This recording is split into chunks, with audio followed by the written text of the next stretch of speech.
Next. Next.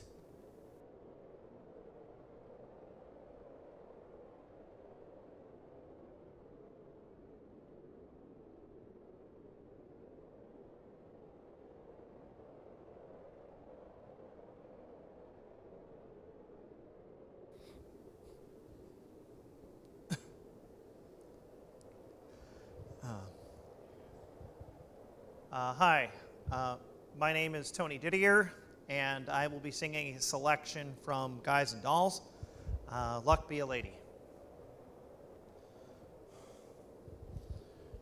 They call you Lady Luck, but there is room for doubt. At times you have a very unladylike way of running out. You're on this date with me. No. Oh. Let's, not quite my song here. Let's, what else you got? Try something else. How about, Sorry with the French on Top from Oklahoma? No, I'm going to need something else, something snappy, something upbeat. Well, sir, that song is upbeat. You got anything by, I don't know, Anne Murray or Trini Lopez or something? Anything. Wow me. This is no good. What do you got? Can I have just a second?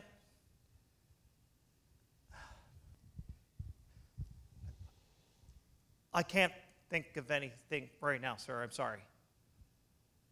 Sir, can I ask you a question? Why are you being so difficult? Do you know how hard it is to come up here and do this? Have you ever stood up here and done this? Sometimes directors sit out there and they're just so into their own director world that I think they sometimes forget what it's like to be standing up here as an actor and doing our best to impress you. You know, how would you like to come up here and try this today, sir? See how good you are. I'm pretty sure I could do this. Really? Let me show you how it's done. You ready?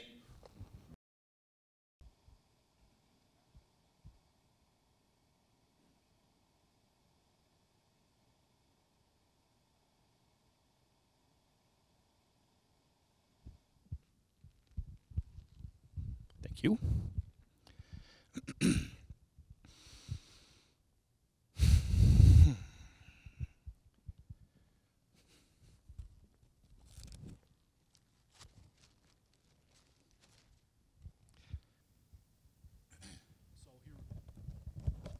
Here we go.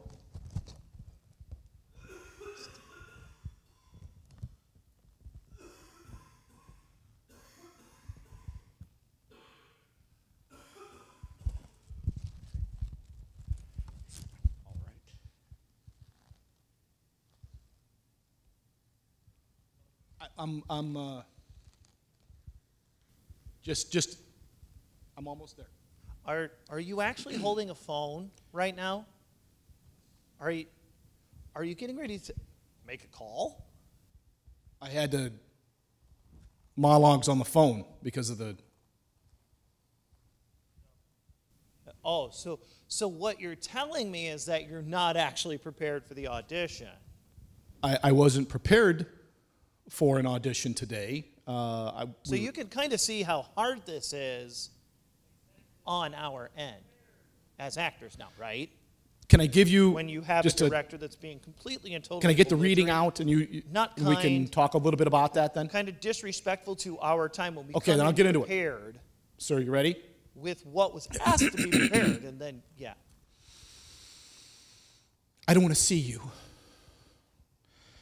I'm so mad at you. I always was on your side. Okay, no.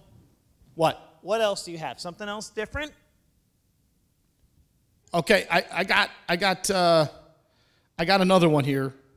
How about This is gonna get you, I promise. Jennifer Grey as Frances Baby Houseman in the comparable 1987 film Dirty Dancing. I told you I was telling the truth, Daddy. I'm sorry I lied to you. But you lied too. You told me everyone was alike and deserve. No. Yeah. Yeah, something snappy. I think that's what you told me, right? Something snappy. I want something upbeat. Got something from something peppy. John Wick 4. Does that help? More of an action sequence, though. It's pretty tough being up on stage. I guess I never really thought about that. It was more difficult being up here, being an actor, and trying to take direction. Oh, speaking of, today we have on the podcast Mr. Tony Didier. He's an actor of quite a bunch of acclaim in the end. He's done Broadway, and he helps out kids doing plays. He's a good guy. Hope you're going to like this podcast. Stay tuned, everybody. Anyways.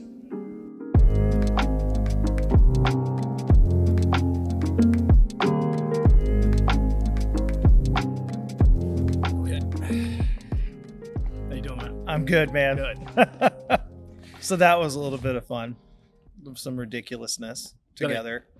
Did I get the role? Did I get it? I probably wouldn't cast you. Now, Tony, you have said a couple different times you don't like this beret. What exactly is your issue? I'm taking off these glasses to keep the glare down. No, I'm just teasing you. Hey, everybody. I love you, buddy. Shooting the podcast here with Tony Didier at the Performing Arts Center. What's this place called again? This is the University of St. Francis Robert Goldstein Performing Arts Center. Any other words in there? Just there's no other throw words. That is what it is called. I didn't realize it was called. I just called it the PAC. Yeah. The PAC. Mm-hmm. You familiar with that? I am. Yes. Yeah. Appreciate you coming today, brother. Dude, I'm happy to have you. Thank you for reaching out and contacting me. I'm honored to be here. I don't know if you're going to use the word honored or not, but absolutely. Anytime I'm given an opportunity to speak on something I'm passionate about, I'm always humbled and honored that somebody would think to ask me. So I would think to ask you. Yeah. So I've known you for what, a good 10 years now. So I think that's probably about right. You're a friend of my wife's. Yeah. You never dated though, right? No, I never dated your wife. No. I don't know if I've ever asked. No, we've just known each other since we were kids. Grew up in the same neighborhood. Smooching or anything? I should. No, absolutely. Might as well get it out now. I don't. Just giving you a chance to air your grievances if she was broken heart you or anything like that. No. But your wife and I have been, Erin and I have been friends since we were kids. Yeah. And we met. I don't actually know the first day we met, but our daughter Etta was doing a play and had done a couple of plays with you. And that's kind of what I wanted to talk to you about is that you're known to be some kind of actor. Usually you play the actor, the hardcore drug addict, the ne'er-do-well, the bum, the hobo. That's usually, isn't that your forte when they say, hey, I need a bum that sleeps in a train car? Well, top of mind. They come in and say, top of mind, right here. Yeah. Didier. I have played a bum once. It was for a scene in a show. I was in Little Shop of Horrors with Summit City Music Theater, and I was a bum in the very opening scene. And then in that show, I ended up playing 8 other characters throughout. So in that show, I don't remember there being a bum. I've at seen the very the movie beginning. Or the no, the play, the actual stage musical of Little Shop of Horrors. And there's a bum. Yeah, well, there's a couple bum of number bums. 1 and Well, 2. you have at the very, very beginning of the show, there's a group of all of the actors come and sing a song called Downtown, and you're introducing the show, and so, but I was actually cast as the dentist in that show, but in the actual stage production of the show, if you are cast as the dentist, then you play like 8 other characters in the show. And so I was the dentist, therefore I was all of the other little ancillary characters throughout the whole of You the played show. 8 other characters because In one monetary issues? No, because that's the way the choice? show is cast. So if you were in Little Shop of Horrors and you get cast as the dentist, you're also getting cast as the other like 8 ancillary characters. And then you get your SAG card or something like that. No.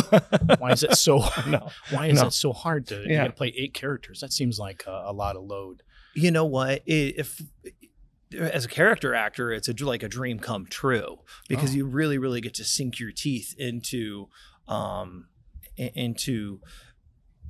so many different characters. And for me, when I'm playing a role, it's about how am I speaking? How am I moving? How am I standing? Is there a dialect? Is there an accent? Is there a region that I'm from? You know, and so playing a character in a show where, you know, obviously you've got the dentist, and anybody that's seen the movie knows like the Steve Martin version of that. Bill Murray. And you know, he's a horrible person, you know. Would be a sadist, correct? Yes. Okay. And then the other, you know, then the other characters is you're a customer coming into the store to talk to Seymour, or you're, you know, somebody trying to take advantage of Seymour and get him to sign because you want Audrey to do, you know, to. Did you also play Audrey too? Because I could see you playing a plant. I did not. If anything, I did not. That I know you well for is vegetation. Yes, you could play that role like. As best as anybody. And oddly enough, when I said that, the green lights in the theater went straight on you. And all of a sudden, serendipity. I think you should more. You should start focusing on vegetable-based roles at the most. How long have you been in acting, by the way? Well, I've been in acting. I would say the first show that I ever did was in the 3rd grade at Most Precious Blood Catholic School.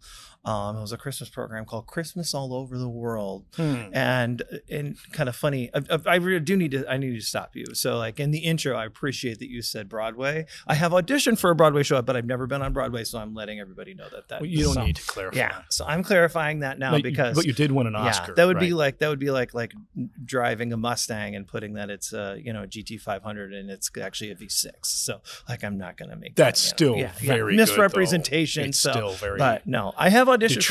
Auditioned for a show on Broadway when I lived in New York for a short period. What was it? So I auditioned for Jersey Boys actually. Really? Mm-hmm. Yeah. You big falsetto. Big boys don't cry. Big girls don't cry. Yeah. Big girls. Big girls don't cry. Yes. Or did you do the Joe Pesci? No. Actually, when you audition for a show, you do not audition with the song from the show unless they're actually requesting that you sing a number from the show. So if you're going to go, let me back up and I'm going to go forward on that. Back to 3rd grade. First of all, I need to get the fan. Okay. So back to 3rd grade. You wanted to know about that. Okay. So you want to fan yourself while you tell me the story of your life. So as I tell you the story of my life, I started acting in the 3rd grade. No, so in the Bronx, apparently. In the Bronx, yeah. So at Most Precious Blood Catholic School here in Fort Wayne, they did a play called Christmas All Over the World, and my very first show I actually played. They talked about that's what it was, Christmas All Over the World, and I was a puppet that popped out of a toy chest, but I was I was introducing Boxing Day in England, and I was the Canadian stuff, the sport of boxing, So that was just my little part, and then. The next year when I was in the 4th grade, I was in The Sound of Music, and then who'd you play? I was Friedrich. I was the eldest son. Oh, I think it's and the sun has gone away. Was it Esol or that would have been you didn't play the youngest one. Gretel. I don't remember. Yeah. What was the guy's name that ratted him out? It was like George or Rolf. You didn't play Rolf? No, it was not Rolf. No, I was because I was only in the 4th grade. I was far from being 16 going on 17. Technically, he was 17 going on 18. Was there anybody 16 or 17? Yes, at PB at the time? No, but being at elementary, middle school. You understand. You try to magic cast things as best you can. So you tried out for Jersey Boys. Yeah, well, I did. This is years ago. It was probably What song did you sing for your trial? I actually sang Broadway. The neon lights are just as bright on Broadway. Al Jarreau? No, Well, no, it was Lieber and Stoller. It's from the play. It's from the play Smoky Joe's Cafe. So, but Broadway. So there is I don't know. I don't know. I don't know either. Yeah. Quite honestly. I love that song, though. Mm-hmm. I grew up with that. I was Yeah. born in 1970, so I grew up with all of the great stuff. Yeah. Except for now. No. I could leave all this crap alone right now on the music. Yeah. And so you win yourself an EGOT, and then you you come back home and you say, okay, here's my next step. I just have to work with children. Yeah. Well, Nobody. It's kind of interesting. So when I was a kid, I went to Most Precious Blood Catholic School, and I did theater. Mhm. You know, 3rd, 4th, 5th, 6th, 7th, 8th grade, doing the annual spring musical, and just absolutely fell in love with theater. When I got into high school, I did theater as well, and then kind of got away from it for a short period of time.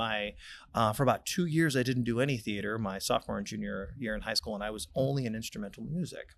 And then my senior year of high school, my dad was actually the director of theater at St. Francis. Really? And he Jim Didier. actually, my dad, Jim Didier, yeah, he was the director of theater at St. Francis. It was SFC at the time, St. Francis College, but and he had an actor drop out of the show that he was directing, and so he said, "Hey, Tone, could you come and play this part for me?" And I was like, And "Yeah, that's sure." because So, of the severe amount of nepotism in your family. no need for an actor as soon as possible. or was that? Yeah, and so I stepped in, and that's what got me back into doing theater again. So it kind of like this 2 years that I didn't do anything, and from there it was just kind of like I got back into doing shows again. I attended St. Francis. I attended from 96 to 2000 and did a show every year, and that's when I kind of got involved in doing shows at the Civic Theater, and so I've done a lot of community theater. But when I was a kid, I remember always saying, you know, someday it'd be so cool to come back to Precious Blood and be the director of theater. And so fast forward years and years later, and moved to New York, and I was only there for a very, very short period of time, and you know, did an audition, and but you know, just needed to come back home. And so when I got back home, I was contacted. There was a couple of teachers at Precious Blood that were directing the theater, and they were just needing some help. And so I came in and I helped out with Bye Bye Birdie. And the next year they said, "How would you feel about taking over as the director?" And I said, "I would absolutely love taking over as the director." And so I ended up taking over as the director. What was the first play that you ever thought of doing at PB? Well, PB's just down the road from St. Francis, about a mile. Mm-hmm. Yeah, and that is my parish. It's where I've gone to church most of my life. Your dad's played a lot of guitar and piano there. Yes, my dad was the music director there for, I'd say, close to 35 years. I think sounds about right. Yeah, he just retired a couple years ago. He retired a couple of years ago. Yeah. And so what was the first one you did? You come into PB and you say, "Okay, I'm gonna rock. I'm going to tear the roof off this place. Oh, I'm going to come in and I'm going to do something that just no one's ever seen before." So I ended up co-directing, so that the first year I took over as the director, I co-directed with one of the other teachers, and we did Music Man Junior. I'm sorry, what was that? Music Man Junior. Music Man Junior. A junior production of... He had a son? The Music Man had a son? So in theater they've created, and it's a very, very smart thing that most of the licensing companies have done. I mean, back when I was doing grade school theater, we were still doing the full book musical. Like when I was Tevye and Fiddler on the Roof, it was Fiddler on the Roof as you'd see on Broadway. Nothing cut out of the script. It was the whole 3.5 hour show. Mm-hmm. I mean, it was huge, and we were kids doing this. But they've gotten very, very wise and recognized that, you know what, we need to pare these scripts down. We need to shorten the songs. We need to synthesize the dialogue and make the shows shorter. And you can still tell the story. And so they took out if I were a rich man. You can never take that song out. No, get rid of that song right now. No, you could never take that song out. out. That tripe. And yeah, that musical car crash there. Yeah, I love and that song. why did they put this song in that show? No, it's absolutely brilliant. If I were a rich man, you got to have your arms up. You have the arms up, very demonstrative, just like Topol. So, but no, so we ended up doing Music Man Junior, which, like I said, is a pared down, dialogue synthesized, makes it more accessible for kids. And so that I co-directed that. But then the next year, I took over completely full-time as the director. And what I wanted to do is I ended up directing The Wizard of Oz because it's a great show. Kids love it. It's fun. I feel like, in a way, it's very accessible. So in those two songs, in Music Man Jr., you got rid of 76 trombones because you got to get that one out of there. Oh, absolutely. That's Why would you garbage. sing 76 That trombones? is the worst. You can't bring in the band behind you with the march. You can't do that one. And with Wizard of Oz, I think they cut Over the Rainbow, right? For the Wizard. Absolutely, Wizard of Oz because Jr. you don't need it in the show. In the Jumble Bugs, what was the Bugs one?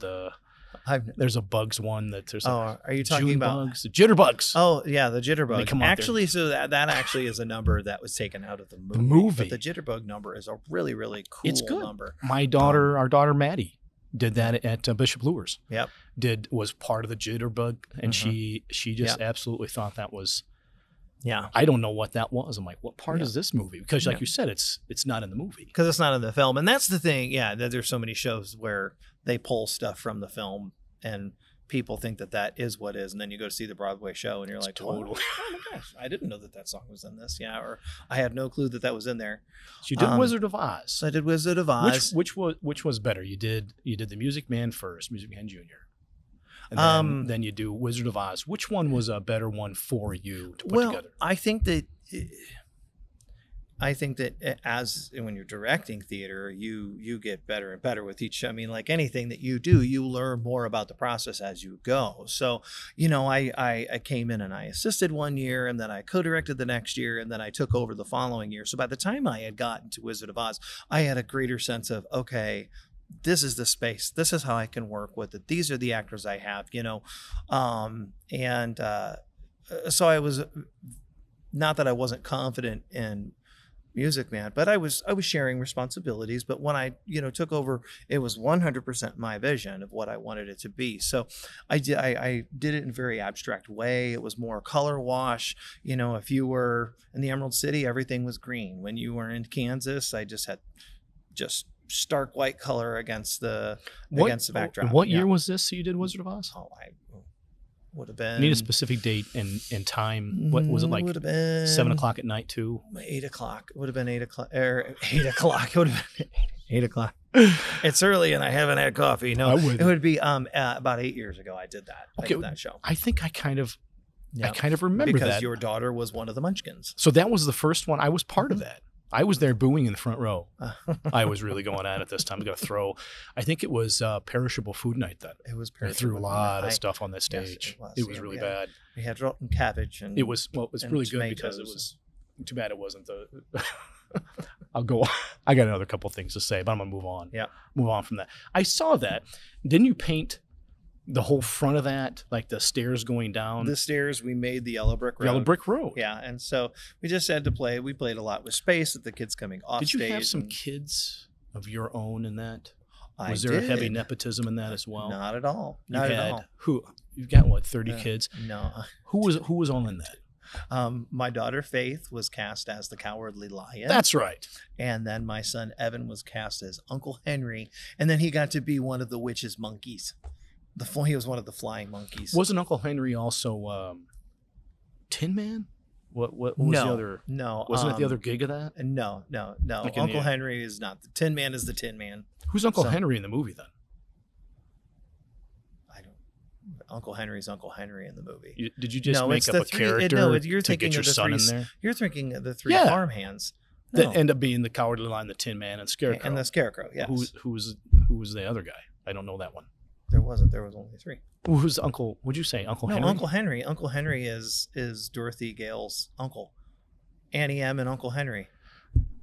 And they're not in that movie, other than the beginning of it. Well, they're in the very, very beginning in Kansas, and then they come back at the very. You very gave end. your son a one shot and a monkey.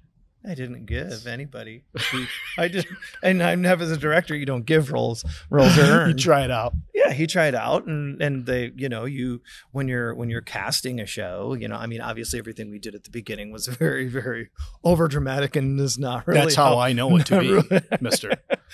things really as a would director be. of anything. Yeah. That's how I You play. know, so we were just playing around in the beginning, but no, like but when you're casting a show, you're casting a show that is, you know, based off of the talent that you have there. It's, you know, and you know, for me, it was never about, you know, oh my gosh, my daughter is an 8th grader and she's going to be Dorothy.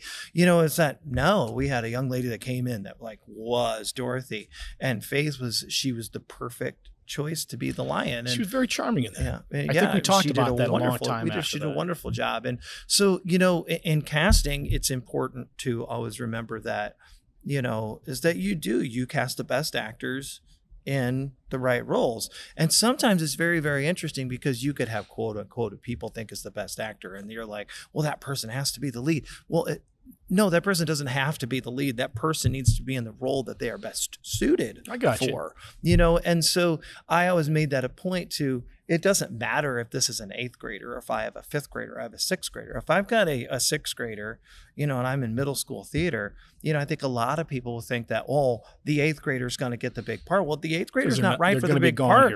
I'm giving the bigger part to the 6th grader. If that 6th grader is perfectly, you know, is going to execute that part. So you don't mind crushing that soul and heart of youth. It's not, but that's not crushing. What it is it's teaching. That is teaching this person. When casting a show, I think that, you know, there's this idea that, oh, well, I've been doing this longer. There's this seniority, and then there's this sense of, is it hard for a child if they don't get cast in the role that they really, really wanted to be in? Yeah, it hurts your feelings. But you learn something from that. And in the point of, you know, teaching theater at a young age is that you're teaching that you don't always get what you want, or maybe you didn't prepare well enough, or maybe that it's not that you didn't do a good job. It's just that somebody auditioned better, or somebody was right for the part. And that was something that I always taught to my young people, is that you need to understand and you need to trust us as directors. Because sometimes I would cast kids and they would be like, I can't believe I got this part. Why did I get this part? Because it's, look, I've been doing this a long time and I see something in you that you don't necessarily see in yourself. And it's giving that child an opportunity to discover something about them. What is that? That they didn't know that they had. What is that? What do you, when you're up there in someone's, any role, and they walk up and what are you looking for? So you got a kid that comes in, probably never done this too much, I would think, or at all. Mm-hmm. They're doing this on a whim. Sounds like fun, something I want to do, kind of like what you're talking about when you were a kid. Come in and start doing 3rd, 4th grade, mess around with a couple of plays, and they come up on stage. They don't know what you want. They've never done this before, and they come up and do something. What do you see? What is it that you see in one of those kids and thinks, that person can be a Scarecrow. This person could be a Dorothy or an Annie. What do you see in that individual person that says to you, yes, no, yes for this role?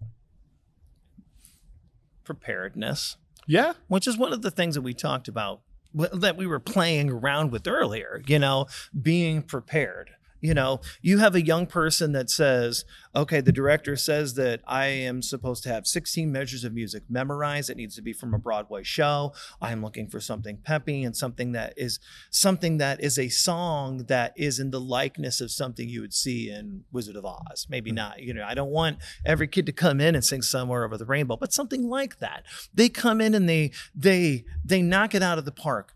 Beautiful vocals, and they're demonstrative in their singing, and you can see the ability in them. You can see that there's ability in them. Now, you might come in and you might have 4 Dorothys, right? Mm-hmm. You know, but you're like, I can't cast all these 4 Dorothys, so what am I going to do? I'm going to find other parts in the show that I think that a quality that I see in this young actor that I think that they have the ability, we can help them find that. Sometimes it's the fact that they care, they have heart, they're showing all of this passion for it. Like, I want this so bad. When you see that wantingness to, like, I want to do this and I'm going to give everything I have. that's hard. That you got to work really hard to get that out of somebody that doesn't have it. Those passion. kids that have the passion, it's like like, oh my gosh, that in and of itself lets you know that this kid is going to give everything to this because it means that much to them. That's awesome.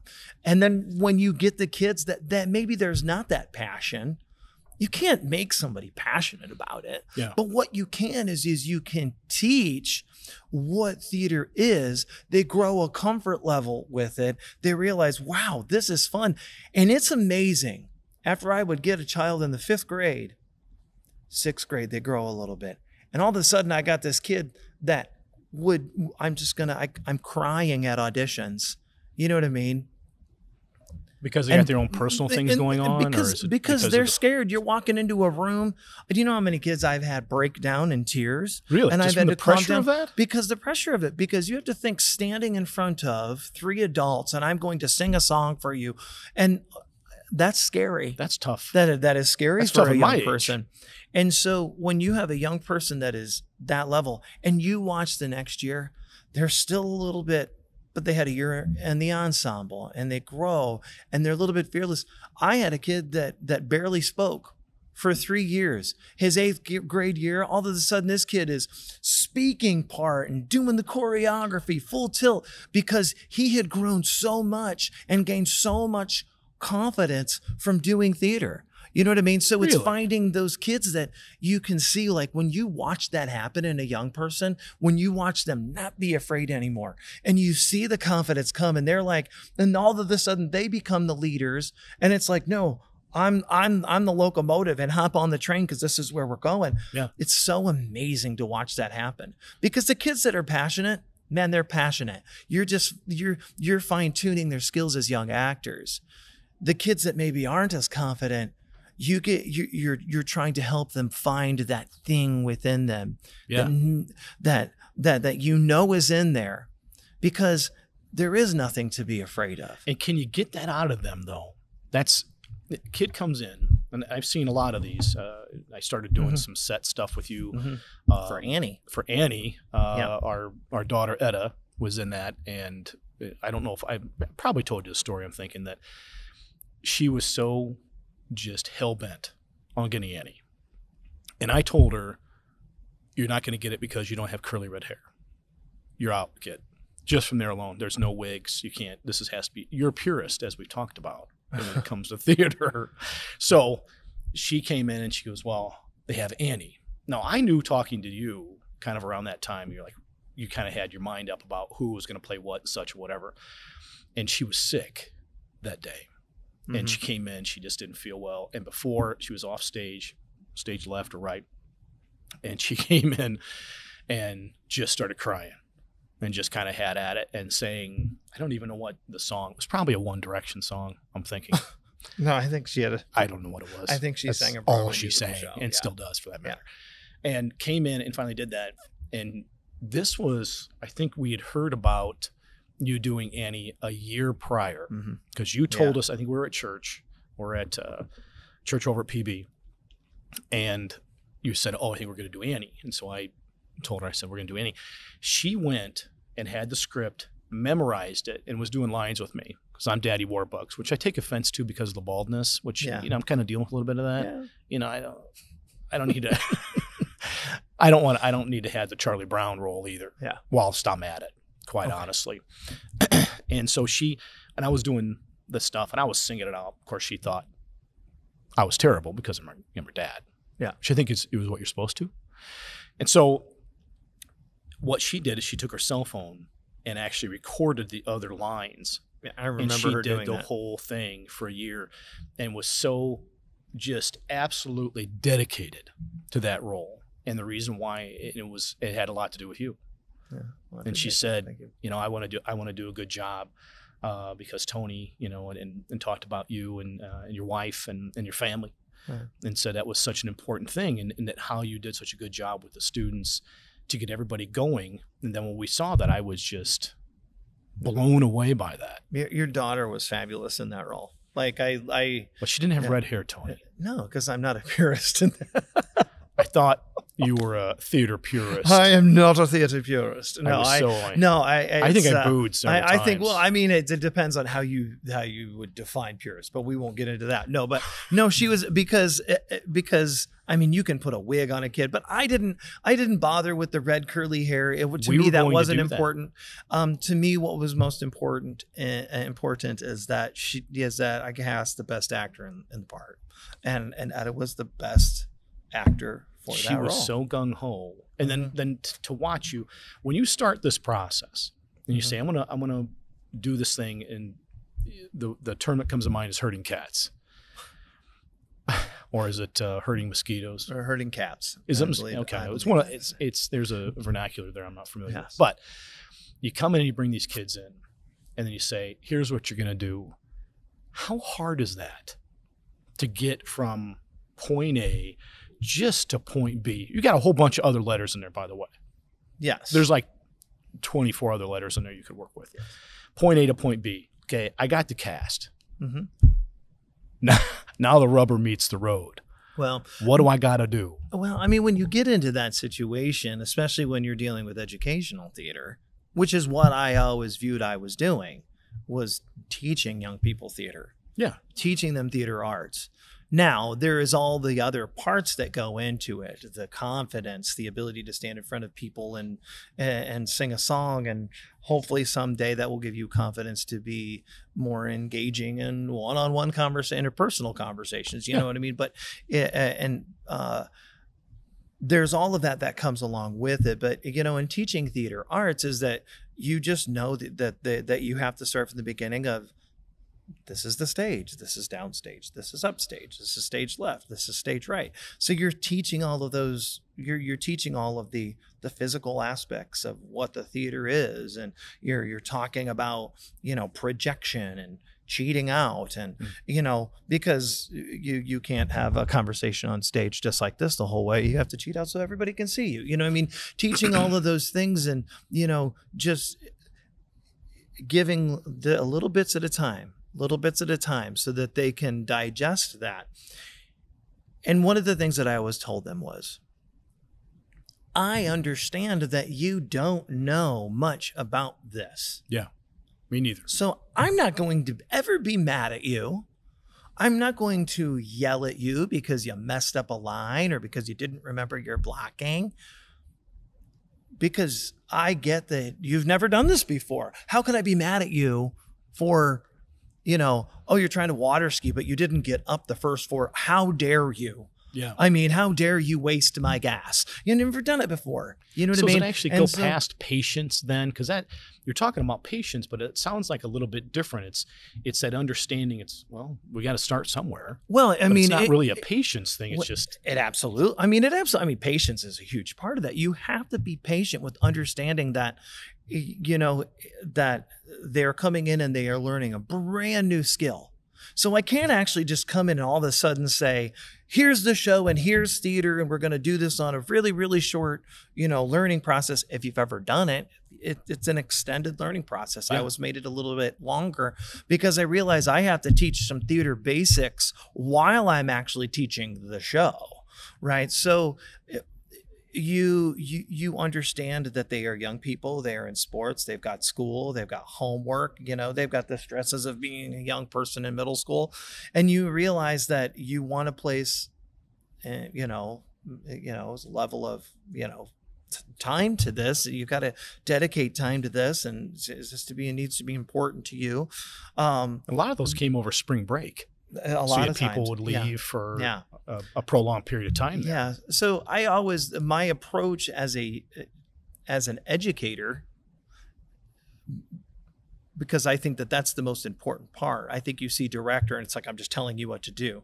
No, it's educational theater. I'm an educator in theater. That I was always approached it as, I need to give you the basics. I need to give you the tools. I need to teach you all of, you know, that 1 + 1 = 2, and that, you know, how to spell cat, you know, by using your letters, and then you formulate sentences. C-A-T-T, right? Yeah, C-A-T-T, yeah. And so, you know, you got to teach words, You got to teach sentences before you can have paragraphs, before you can tell the story. So you just realize that you've got to give that to them in little bits, and you have to be very, very patient with them and be compassionate and understand that these are young people, and young people want to please adults. They really do. I really do feel that. And so my approach was never, I'm never going to be mean in a audition situation. They don't know what they're doing. They've never done this before, but I would never be mean. I'd never yell at a young person. Why? Because that doesn't get you anywhere. No, freak them out. And it's always being compassionate and understand that they have a life that is going on outside of this. That's coming with them, and it's creating the most. How do I want to put it? I always tried to create the most welcoming learning environment possible, that you feel comfortable in this space to express yourself. I always say there's no bad choice in acting. There's only choices. I may like the choice, I may not like the choice, but I'd be like, I want you to take chances. Make a choice. I'll let you know whether it works or not, but I'm gonna be like, why did you do that? I would never, no, I'm like, hey, I liked it. You gave me something different. Why don't you try it this way? Is it true? I've heard a couple different things. The late, great Phil Hartman years ago, who was also a graphic artist. Do you know that? I did not know that. He's done like a couple of album covers. He worked with America, Yes, and like Crosby, Stills, and Nash. What? I'm not kidding around. He was a great graphic That's artist. awesome. Yeah. That's where he kind of got his start. That was before Pee Wee Herman's Pee Wee's Playhouse years ago, because he was Captain Bill, something like that. Yeah. Lawrence Fishburne was on that show too. He was Cowboy Curtis. Cowboy Curtis, yeah. And if you look at the credits, is Larry Fishburne, not Lawrence. Is it Larry? Yes, Larry. That's Larry how I know Fishburne. him too. I talked to Larry the other day. We were out camping in the Poconos, and he and I had a good conversation about it. We have a double sleeping bag. Okay. It's roomy, but it's intimate. And one of the things that Phil Hartman, there was a sketch he did on Saturday Night Live, and he was some acting coach, probably an actor himself, became a coach, whatever, and he would say, "This is nothing. This is something. This is nothing. This is something." And I didn't know, well, quite honestly, I don't know what that means now. But I think I get the idea is that the adage of acting is reacting. Is that true, though? It's not so much, it's how you are working with that other person. Absolutely. But what if you're doing a one-man show? Well, your scene partner, I mean, we refer to them as scene partners. I mean, it's like the person that you're working with is that you're trying to reach a level of authenticity, that it's that you actually are that person. You know what I mean? It's like when you watch a movie with Meryl Streep, right?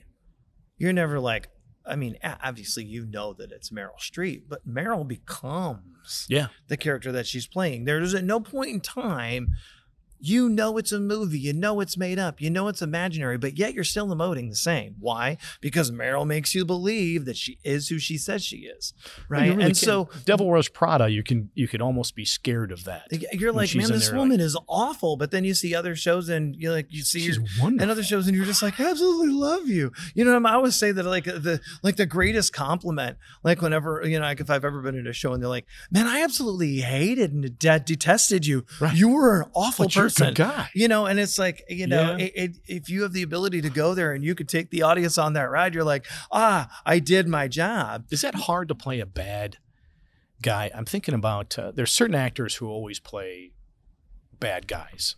Trying to think of the guy.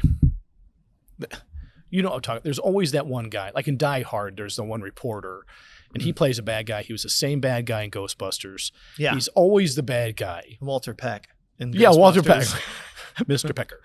Yeah. He goes, my name is Peck.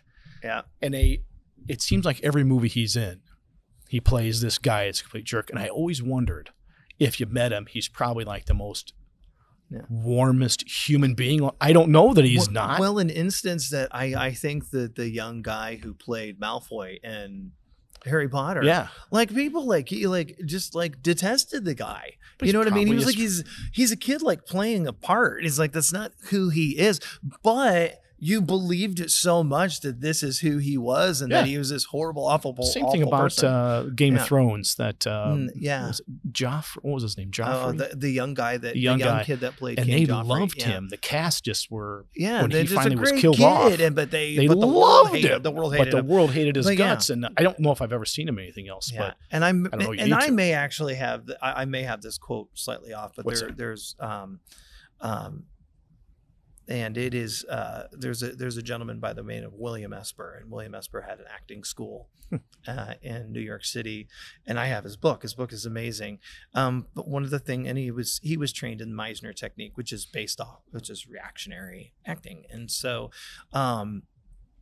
But William Esper has this quote is that and I may have this. I'm paraphrasing a little bit. Just hit me with it. Acting is the ability to tell the truth in imaginary circumstances. Oh, that's a good quote. Yes, because on stage, this is imaginary. And especially in a theatrical production, as everybody's watching it, everybody knows that it isn't real.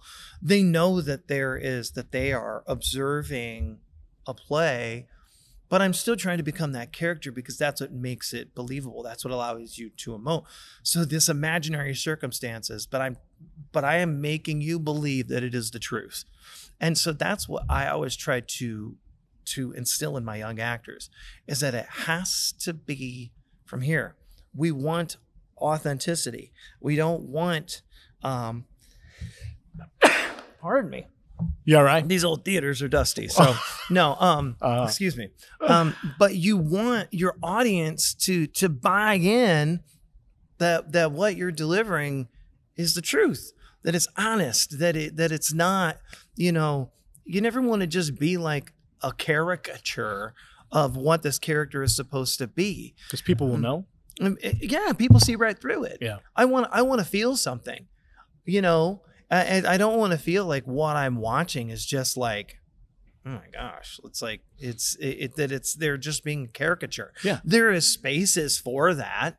Do you know what I mean? But like, let's say even if you're watching, sketch comedy on Saturday Night Live, you know what I mean? And you're looking at, whatever actor is playing whatever character. Do you know what I mean? It's like, but yet for that moment in that sketch, you're like buying that this person, that Dana Carvey is the church lady. You know what I mean? You're buying in on that. You know what I mean? Because because he's going there in his mannerisms, in his voice. He's dedicated. He's dedicated because he's dedicated to the part. Yeah. Even though it's comedy, you're still like, oh, it's the church lady. You know what I mean? You're not like, it's Dana Carvey, but he's like bringing you into this character. So even in comedy, you're still trying to give that authenticity that I am going to become this, so that you believe that I am who I say that I am. Yeah. Well, it's even like something. Was it Will Ferrell said that he ruined Christopher Walken's life because of the whole I need more cowbell. I need more cowbell. Because it was instantly recognizable, but I think Will Ferrell won a writing award for that sketch. Oh, did he? Yeah. It was some like Mark Twain, I think, award. I think it was. And he won an award for writing for that. And I didn't even know that, you never hear on SNL who writes those sketches necessarily. I mean, Tina Fey maybe. Yeah. But a lot of people. Yeah. They said, I'm sorry that ruined his life, because now it's every time you see Christopher Walken. He was in Deer Hunter. He's been in a lot of great movies. Oh, my gosh. But he's known for got to have more cowbell. Yeah. Which I don't know if that's necessarily good or bad. Yeah. Hey, brother, it's been informative. I appreciate you hanging out with us and doing our little ridiculous thing here this morning at this great theater. And special thanks to Deb and Evan today. Evan, the smoke was incredible. Deb, your performance was second to none with the uncaring stagehand, which I think that'll be credited here at the end. I have one follow-up question. Yeah. Well, I actually have two. You talked about being the Jack in the Box in Rudolph the Red-Nosed Reindeer. Is that what you were saying earlier? No. Can you say, nobody wants to have a Charlie in a box? No. Can you say that one? I can say that line. It's one of my favorite lines. You had your chance. Nobody wants to play with a Charlie in the box. My last question is before I let you go, because I know you have other responsibilities. Otherwise, you're going to do PTO, I think, from what you were saying. Why don't you like this beret? What problem do you have with a mustard beret? Is it jealousy? Because if I could hit jealousy and have that green theater light on this, it'd be, dang it, it's not happening. Blue. So I'm going to get you one for Christmas, I think. Oh, you're going to put that one on? Okay. Do it. This is a moment of we're going to see who wears the Who wears it better. better. If it is Eric or is it Tony Didier. So Oh, see this. in all my Frenchness. See, you've got more of the flop in the front. I went more with the Christo look from Truman Show Okay. at Harris, where it's kind Yeah. of pulled back like this. Oh, okay. That's exactly why I bought this. That's like I'm not kidding. you around. actually bought these. I bought. He bought these. I folks. own, and I bought wear these. them all the time. Ask Erin. I ask my wife, and will ask she's Erin. she's supportive about it, which I don't know. It's kind of one of those just letting me do stupid things, which is what she does. But I went with the Christo at Harris look. Yeah. But yours looks good that way too. Yeah, I think it's John, what do you? I believe Evan. Okay, you guys. I believe it who is wears the Frenchman in me. Who wears it better, me or Tony? Tony's French. Well, I have a lot of French in my bloodline, so do that's you? probably Because what is it Didier or is it Didier? What proper pronunciation would be Didier? You did nail the trim and butt style. Am I though? It's really Christo. Evan, you know? Yeah. Is Deb still out there? Who wears it better, Deb? Commit to one. I didn't get a mirror, and I think Eric Oh, and did. I did.